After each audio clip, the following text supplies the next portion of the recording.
میرے والد ماجد قدس اللہ تعالیٰ سرہ، اللہ تعالیٰ ان کے درجات بلند فرمائے، ایک مرتبہ فرمانے لگے کہ میں جب روضہ اقدس پر حاضر ہوتا ہوں تو لوگ تو بالکل معاہدہ شریف کی جو جالیاں ہیں، جالیوں کے قریب تک پہنچ جاتے ہیں اور جا کر وہاں سلام عرض کرتے ہیں۔ مجھے آگے بڑھنے کی ہمت نہیں ہوتی، تو ہمیشہ میں نے دیکھا والد ماجد کو کہ وہ روضہ شریف کے سامنے جو ایک ستون ہے، اس ستون کے ساتھ کھڑے ہوتے تھے، آگے اور لوگ ہوتے تھے، پیچھے کھڑے ہوتے تھے۔ تو فرمانے لگے کہ ایک دن کہ مجھے اپنے دل میں خیال آیا کہ دیکھو یہ لوگ کتنے خوش نصیب ہیں کہ ان کو بالکل حضور اقدس صلی اللہ علیہ وسلم کی جالیوں کے پاس تک جانے کی جرت ہو جاتی ہے اور وہاں جا کر سلام عرض کرتے ہیں۔ میرے قدم آگے نہیں بڑھتے، میرے قدم آگے نہیں بڑھتے، جالیوں کی طرف آگے نہیں بڑھتے۔ تو میں سوچتا تھا کہ یہ ایک میری شاید سنگ دلی کی علامت ہے، قساوت قلب ہے کہ میں آگے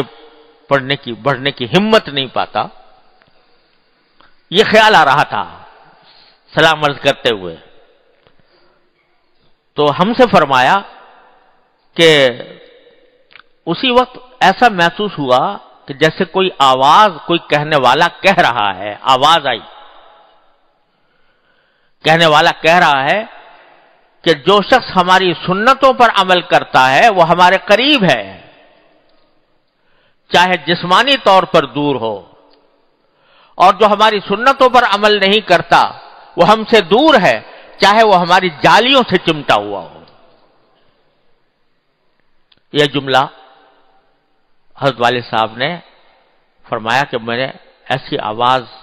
محسوس کی کہ یہ کہا جا رہا ہے، نہیں بلکہ اس میں یہ تھا کہ کہہ دو، یعنی لوگوں سے کہہ دو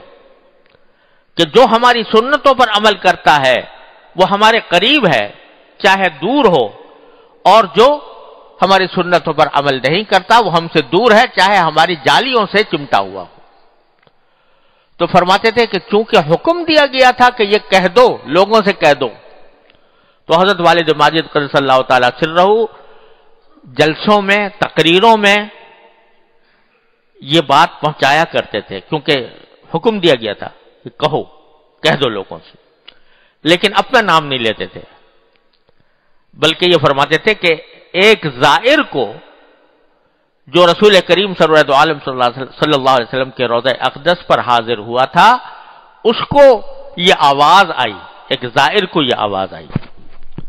تو چونکہ کہہ دو کا حکم دیا گیا تھا اس واسطے بیان کرتے تھے، لیکن اپنی طرف نسبت نہیں کرتے تھے، ہمیں ذاتی طور پر بتایا کہ یہ خود ان کے ساتھ یہ واقعہ پیش آیا۔ اور یہ بات در حقیقت جو ارشاد جو آواز آئی، اس کو تو الہام کہا جا سکتا ہے، لیکن جو اس کا مضمون ہے وہ ایک بہت ہی پیاری حدیث میں رسول کریم سرورت عالم صلی اللہ علیہ وسلم سے بھی صحیح روایات میں منقول ہے۔ حضرت معاذ بن جبل رضی اللہ تعالیٰ عنہ، اللہ اکبر، حضرت معاذ بن جبل رضی اللہ تعالیٰ عنہ نبی کریم صلی اللہ علیہ وسلم کے بہت محبوب صحابی تھے، اور جن کے بارے میں یہ فرمایا تھا کہ اعلمہم بالحلال والحرام، صحابہ کرام میں حلال و حرام کا علم رکھنے والے سب سے زیادہ یہ معاذ بن جبل رضی اللہ تعالیٰ عنہ ہیں۔ اور یہ وہ بزرگ ہیں کہ 20 سال کی عمر میں جب انصار مدینہ نبی کریم صلی اللہ علیہ وسلم کو ہجرت کی دعوت دینے کے لیے مکہ مکرمہ آئے تھے، ان میں یہ بھی شامل تھے، حضرت معاذ بن جبل، 20 سال کی عمر تھی اس وقت۔ یمن کی اصلاح کے لیے نبی کریم صلی اللہ علیہ وسلم نے حضرت معاذ بن جبل کو بھیجا رضی اللہ تعالی عنہ۔ اب ایک طرف حضور اقدس صلی اللہ علیہ وسلم کا حکم ہے کہ یمن چلے جاؤ، دوسری طرف نبی کریم صلی اللہ علیہ وسلم کی ذات اقدس کے ساتھ محبت کا یہ عالم ہے کہ ایک لمحہ بھی جدائی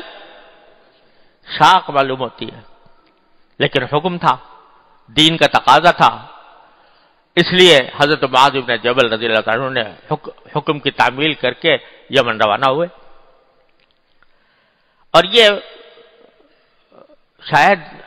اپنی نوعیت کا منفرد واقعہ ہے کہ جب یمن جانے لگے تو رسول کریم صلی اللہ علیہ وسلم نے خود ان کو اونٹنی پر بٹھایا، حضرت معاذ بن جبل کو خود اونٹنی پر بٹھایا، اور اونٹنی پر بٹھا کر جب روانہ ہونے لگے تو ساتھ ساتھ چلے۔ حضرت معاذ بن جبل اونٹنی پر بیٹھے ہوئے ہیں، اور رسول کریم صلی اللہ علیہ وسلم ان کو پہنچانے کے لیے، تشیع کے لیے ساتھ ساتھ چل رہے ہیں، یہاں تک کہ مدینہ منورہ کی بستی ختم ہو گئی اور ویرانے میں آ گئے۔ جب ویرانے میں آ گئے اور اب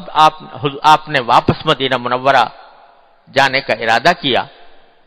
تو اس وقت آپ نے فرمایا، اے معاذ، شاید آج کے بعد تم مجھے نہ دیکھ سکو،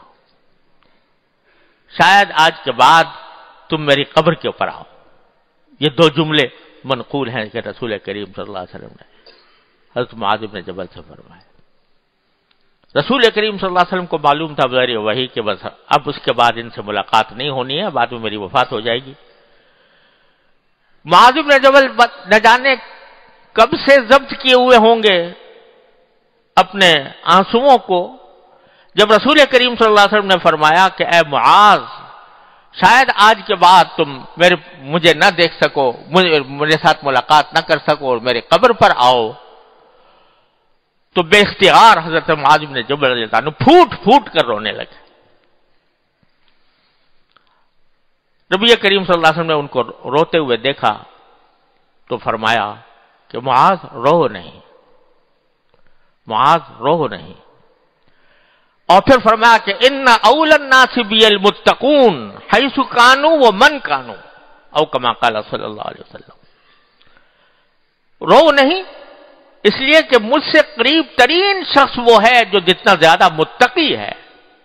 جتنا زیادہ تقوی کے پاس ہے، اتنا ہی مجھ سے وہ قریب ہے۔ وہ کہیں بھی، جہاں بھی ہو اور کوئی بھی ہو، اگر وہ متقی ہے، تقوی پر عمل کر رہا ہے، میری تعلیمات پر عمل کر رہا ہے، میری سنت پر عمل کر رہا ہے، تو چاہے جسمانی طور پر وہ ہزاروں میل دور ہو لیکن وہ مجھ سے قریب ہے۔ یہ جملہ رسول کریم صلی اللہ علیہ وسلم نے حضرت معاذ ابن جبل رضی اللہ تعالیٰ عنہ سے فرمایا۔ تو یہ وہی بات ہے تقریباً جو میں نے اپنے والد ماجد رحمۃ اللہ علیہ کے حوالے سے ذکر کی کہ یہ کہا گیا تھا جو ہماری سنتوں پر عمل کرتا ہے وہ ہم سے قریب ہے، چاہے کوسوں دور ہو، اور جو ہماری سنتوں پر عمل نہیں کرتا وہ ہم سے دور ہے، چاہے ہماری جالیوں سے چمٹا ہوا ہو۔ تو یہ حدیث کا مضمون تھا، اس معاذ بن جبل رضی اللہ عنہ والی حدیث کا مضمون تھا۔ حضرت معاذ بن جبل رضی اللہ عنہ بھی پھر جب یمن سے واپس آئے تو رسول کریم صلی اللہ علیہ وسلم کی وفات ہو چکی تھی۔ وہ اس کے بعد پھر ان سے مدینہ منورہ میں رہا نہیں گیا کہ اب میں رسول کریم صلی اللہ علیہ وسلم جہاں تشریف لے جا چکے وہاں میں نہیں، وہاں سے روانہ ہو گئے، شام گئے، شام میں جہاد میں حصہ لیا، شام کے علاقے فتح ہوئے تو اس میں حضرت ابو عبیدہ بن جراح کی سرکردگی میں انہوں نے وہاں کے غزوات میں حصہ لیا۔ اللہ، اور اسی وقت وہیں پر طاعون پھیلا تھا، اس طاعون کی بیماری کے دوران ان کی وفات ہوئی، اور پر وہیں پر ان کا مزار بھی ہے، اردن میں مزار ہے، مجھے بھی اللہ تعالی نے حاضری کی توفیق دی ہے وہاں پر۔